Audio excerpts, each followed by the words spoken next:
Evolving technology changing the way we live. Good evening and welcome to Faith Nation from Washington, D.C. I'm John Jessup. Well, more than 2 million passengers fly in and out of U.S. airports daily. And if you're one of them, you know getting through security can be a time-consuming hassle. From slipping off your shoes to taking out your laptop, there are a lot of steps you have to take even before you get to your gate. But advances in technology might change that, all while increasing national security. Here's Caitlin Burke with a look at what's being called the TSA of the future. The terror attacks of September 11th meant an immediate change in air travel, but enhanced security measures evolved over time. Unfortunately, there's continued to have events that happen. You had the underwear bomber, which changed the way we looked at people screening, and all of a sudden body scanners became the norm. You had the shoe bomber. So there's all these events that took place. And so there's a lot of a reactive approach to it. By being proactive, however, the TSA and its partners have worked to stay ahead of potential threats. We need to continuously be innovative, and we need to continuously come up with new methods of improving security. We have to keep coming up with new methods of doing it because our adversaries are also continuously looking at new ways to defeat what they know we have. Kannan Krishnaswamy works at the U.S. Department of Energy's Pacific Northwest National Laboratory. One of its missions is national security, and researchers are behind many of the screening technology in airports today. The portals that you go through with your hands above your head, that came out of the laboratory. In fact, we lovingly at the laboratory, we call this the PNNL salute. Those scanners use millimeter wave technology. That technology, the basic technology, and the basic invention came out in the 1990s. We've had that system or that technology available since the 1990s.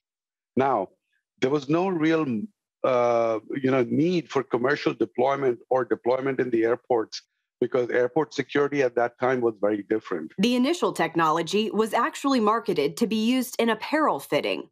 You stand in the portals, get yourself measured so that you have exact body measurements that can be transferred to somebody that's making clothes, and they can fit clothes for you accurately. Then 9/11 catapulted millimeter wave technology to the forefront of national security. So that's the older generation of the technology that is currently being sold even today at the airports. PNNL researchers are constantly working on taking their technologies one step further, and now a second-generation millimeter wave system is close to being deployed. The way HexWave works is, first of all, it's a walk-through portal, and it uses radio frequency and real-time 3D video rate imaging so we can determine if an individual has a threat on their body. We've trained it to ignore some of the common benign objects, so you won't have to divest. So your phone, your keys, your belt, wallet, watches, glass cases. We use the AI so we can provide automated decisions to a security operator to process people at speed. Bill Frayne, the CEO of Liberty Defense, which developed HexWave, says the key differentiator between it and existing technologies is the ability to detect non-metallic threats. And as you know, the people trying to do and defeat the system to do harm, they're being more creative. They're using 3D plastic guns. They're using liquid explosives. They know that some of these metallic detection systems out there can't detect that. Liberty has also licensed a shoe scanning technology from PNNL that can be used inside the HexWave or existing body scanners. Imagine if you didn't have to take your shoes off at the airport. Talk about, passenger experience. That's probably top of the list when we talk to people who are going through the airports. While this scanning tech is a few years away, the HexWave system will soon be deployed to screen aviation workers who access secure areas of airports. After that, the goal is for it to be used at all security checkpoints, allowing travelers to pass through without breaking stride. The goal is high level of security and detection capability, but make it so that there's a low false alarm rate so you continue to process the passengers and make it a good experience. Some other interesting technology coming down the pipeline includes the ability to differentiate between powders and liquids in baggage, and a way to detect explosives in their vapor form so that bomb-sniffing dogs are no longer needed. Caitlin Burke, CBN News, Reagan National Airport. Thank you, Caitlin. Millions of cameras tracking every person's move. We'll show you where and why when Faith Nation returns.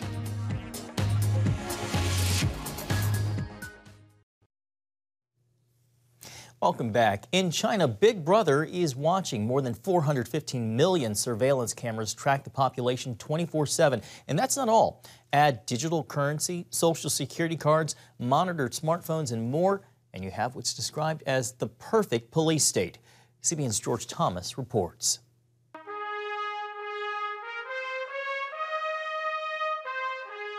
In 2013, China's President Xi Jinping said that whoever controls data has the upper hand. Ever since, Xi has been on a technological quest to build what some call a blueprint for a digital dictatorship. It would not only allow China's communist government to control huge volumes of data on its own citizens, but also of those around the world. Dustin Carmack worked as chief of staff for the director of national intelligence. You're talking, vast amounts of data. They are running between both either covert or overt, cyber attacks and other realms. They are sucking up massive amounts of data around the globe that could have nefarious purposes in the long run. China has more than 415 million surveillance cameras deployed throughout the country, making its population by far the world's most watched. And now Beijing is using digital currency, social security cards, social credit systems, and online interactions to keep an even closer eye on its citizens. It is a massive dragnet based on artificial intelligence, facial recognition, voice recognition. These are all novel technologies that the Chinese Communist Party is deploying against its people. Jeffrey Kane, author of the new book, The Perfect Police State, an undercover odyssey into China's terrifying surveillance dystopia of the future, says the regime first tested this type of surveillance several years ago to monitor Uyghurs, an ethnic Muslim group living in the western part of the country. It's a place where everything they do from morning to night, from the moment that they eat breakfast or go to the market or go to work, everything is monitored by their smartphones, by government cameras everywhere. There are millions of government cameras in this region.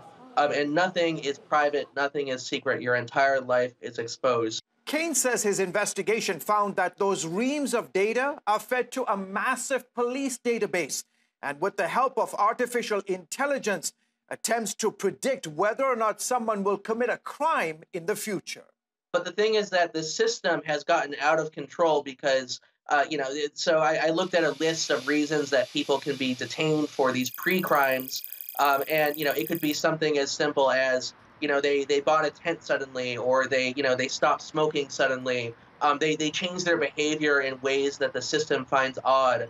And then so it nudges the police. It sends the police a little, on the app, a nudge to, go to this person's house, to their work, to check them out, maybe interrogate them a little bit. And if the situation calls for it, take them away to one of many hundreds of concentration camps. China is accused of committing genocide against the Uyghurs by holding more than 1 million of them in what Beijing calls re-education camps. The Associated Press gaining exclusive access to one such detention center this summer that allegedly had room enough to hold more than 10,000 prisoners. When we talk about genocide, it's not just about taking lives, which there's evidence to suggest that's occurring too, but it's to erase a population, an ethnic group, and that's what they're after. Sophie Richardson with Human Rights Watch says President Xi also wants China to be the global leader in exporting its authoritarian surveillance tech to other like-minded regimes. So when they've got the kinds of tools that allow them, for example, to track their critics' every movement and control their access, for example, to money or even to buying plane or train tickets, it can make a state exponentially more powerful. New research from Oxford University and Berlin's Humboldt University uncovered some 1,800 active Chinese surveillance devices across 72 countries, including Venezuela, Kenya, Philippines, and Oman. China is now using their influence, their money, their technology to facilitate the repression of minorities and individuals in other countries. China has also deployed censorship devices in 17 other countries, among them Turkey, Cuba, Egypt, and Pakistan, where news and media websites are blocked. I think the overall effect is to use technology to engineer a very particular kind of dissent-free society, and that's a very frightening concept. China used these and other tactics to suppress protesters in Hong Kong, then came to Cuba's aid in July by cutting communications after tens of thousands took to the streets protesting the regime. That type of technology being used to throttle internet traffic flows, or at times in Cuba actually turn off the internet, especially in the early days of some of the protests down there.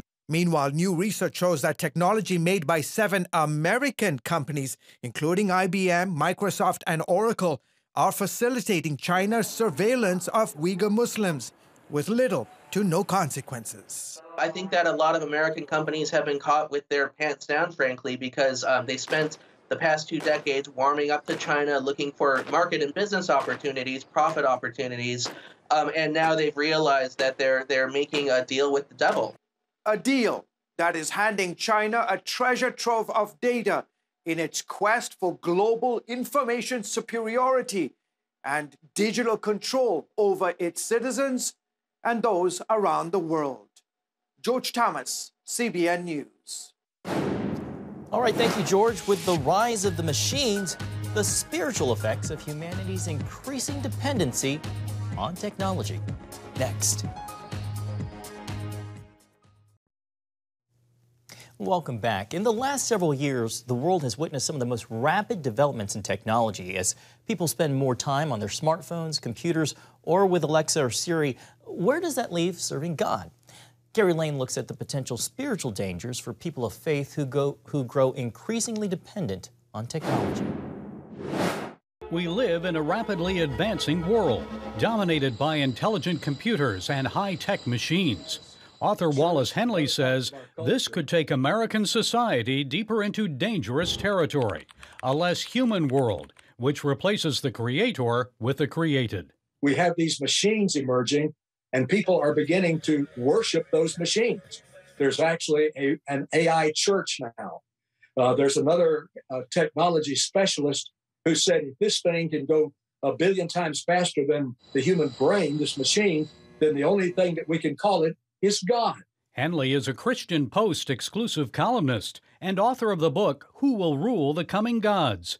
Appearing recently on CBN's The Global Lane, Henley suggests an excessive dependency on technology may draw people away from acknowledging and embracing God's supremacy. Just about the time we're forgetting God, forgetting his transcendent majesty and our accountability to it, we're developing these machines that are taking his place. A world where machines create a more leisurely and convenient society, but also one lacking accountability and dependency on God. Remember Rosie the robot from the 1960s cartoon The Jetsons? I may be homely, Buster, but I'm S-M-A-R-T smart. It's no longer science fiction. Today, less sophisticated robots are being used to vacuum floors, build automobiles, and deliver fast food. Hello, here's your delivery.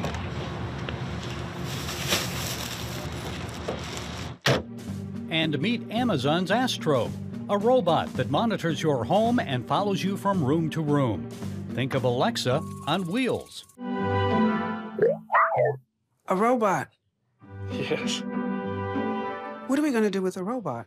I kind of like having information at my fingertips in the palm of my hand, and I look forward to getting a robot someday that will mow my lawn, maybe even fix the plumbing. Anything wrong with that? When should I become morally and spiritually concerned? There's nothing wrong with that, as long as we understand the utility of it. I'm thankful every time I go to a doctor and they have to probe me, and instead of opening my body and doing exploratory surgery, they can stick something inside of me and find out what's wrong. I like that. That's great. That's much better. But what's dangerous is when we forget that God is enthroned, that we were made for transcendence. The human being is wired for that. Gospel music executive Marquise Boone shares that concern. He created JC, a computer-generated AI gospel music artist. If you ever go to pieces, fall between the thunder clouds, I will put you back together. I won't let you down. ground. Boone suggests non-human techno singers like JC can be used to point music fans back to God. We enjoy personalities, we enjoy their music, but we start to really idolize them. We start to really believe that these people are almost like gods, and that's not the goal of God, is to have us to redirect them only back to Him for worship, not to make it about us. Henley believes America's founding fathers understood the importance of divine accountability. They said we're endowed by our Creator with certain unalienable rights. And whenever we don't understand that, then the state becomes dominant and the utility becomes the most important thing. And he says when that happens, society changes for the worse.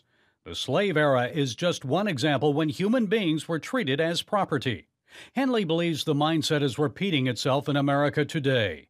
People are being used without fellowship, without the bond that God wants us to have in relationships. He urges us to be on guard and aware of the standing that we give to God and technology in our life. When we come to giving ourselves so completely, without knowing it, to the machines, we're in dangerous territory. St. Augustine said, the human heart was made by God and for God, and only God can fill it. Gary Lane, CBN News. Saying so long to the mailman? Delivery drones changing the face of modern package delivery.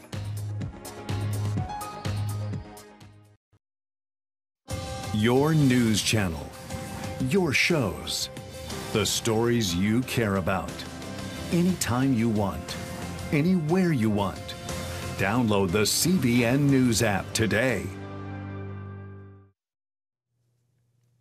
Well, imagine ordering takeout and receiving your delivery by drone. That's exactly what's happening in Israel, an extraordinary innovation being called part of the fourth industrial revolution. CBN Middle East Bureau Chief Chris Mitchell has more from Jerusalem. These drones are completing a special mission as they land in Tel Aviv, delivering sushi from Japanica restaurant some 7 miles away in Herzliya. You can see multi-drones taking off, doing delivery, coming back, land, finish the delivery process, everything autonomously. Drones could become the delivery vehicle of the future, even transporting ice cream or anything you want from the restaurant to your home. Alon Abelson is CEO and co-founder of Highlander, a drone and unmanned traffic management solution that helps keep skies safe for this growing technology. There is no pilot involved, no one is flying the drone, and you still need someone to make sure that the drone flying avoid collide between themselves, landing safely in the right location. These are among the first commercial drone deliveries in central Israel and the city of Tel Aviv. It's the third of 8 stages expected to reach new heights over the next 2 years. It's being managed from the Ayalon Highways Control Center that's usually overseeing traffic on the ground. We started from 0 flights 2 years ago, 700 flights in the first year, and now we're close to 9,000 flights. As part of Israel's Innovation Authority, Daniela Partum leads the Center for the Fourth Industrial Revolution. Our aim is to enlarge the ecosystem, so add more cities, more urban areas. In order for this to be an economically viable system, we would have to enable larger drones flying longer distances in order to deliver heavier goods to more areas. Joined by the Civil Aviation Authority and Ayalon Highways, the project is a collaboration between the government and 16 local and international companies. The various companies work together towards solutions in key areas, ranging from air traffic control and flying the drones to deliveries and security. Libby Bahat from the Civil Aviation Authority says he sees opportunities and challenges. We are a crowded country in terms of airspace. We have high security needs. These are challenges, but I think we know how to approach them. Despite the challenges, Eyal Bilia from Ayalon Highways explains why drones are a good and timely idea. The lower airspace is unused today, so we're trying to open the lower airspace in order to deliver all kinds of goods and deliveries from one place to another, and by that we're going to reduce traffic. According to former General Yoeli Or and current CEO of Can-Do Drones, the Israeli military has been using this technology for 10 years. So we take it from the military side and adapt it for our needs in the civilian side. Working along with security and traffic control, Can-Do can manage up to 250 drones at a time. We connect different drones from different companies, from different missions, to our system, and we control them from one laptop. The founding members of Airways came from the Israeli Air Force. CEO Eyal Zor explains how these experts in airspace management make it all work. We are using advanced AI algorithms in order to manage a dynamic airspace of drones. We try to mimic the traditional aviation, like air traffic controllers and pilots, with our system in order to show that we can operate maximum number of drones in a dynamic urban city. Deliveries are currently limited to between businesses, given the need for a drone landing pad. The order is placed through an app, then prepared, loaded on the drone, flown to the delivery site, collected, and taken to the customer. Daniel Rahamim heads up Meshlocha, one of the most popular and fastest-growing food delivery apps in Israel. Until now, Meshlocha relied on conventional delivery methods like scooters. As a technology company, though, Rahamim says he's always looking to the future. We don't have any doubt that the next stage will be the drones, because this is the best way, the fast way, the safe way to move things from one side to each other. Flytech is the aerial operator, and company vice president Yahav Price says the drones can transport a delivery weighing about 4.5 pounds. This is the first time in Israel you can see this kind of project, which means the first time we fly drones with no eye contact through a computer, like another UAV. Though the demonstration focused on getting ice cream to waiting journalists, Price says the vision reaches much further than just food delivery. This is a platform to show that technology is there and safety is there. We want to provide much more important things to our civilians, like big orders, machines, and medicines. Hospitals and medical facilities could be big winners with these deliveries, receiving life-saving materials quickly with no traffic jams. And consumers in the future will likely benefit in ways we haven't even imagined. Chris Mitchell, CBN News. Fascinating. Ice cream drone delivery sounds like a potentially dangerous convenience. Thank you so much for watching Faith Nation. Have a great night. See you next time.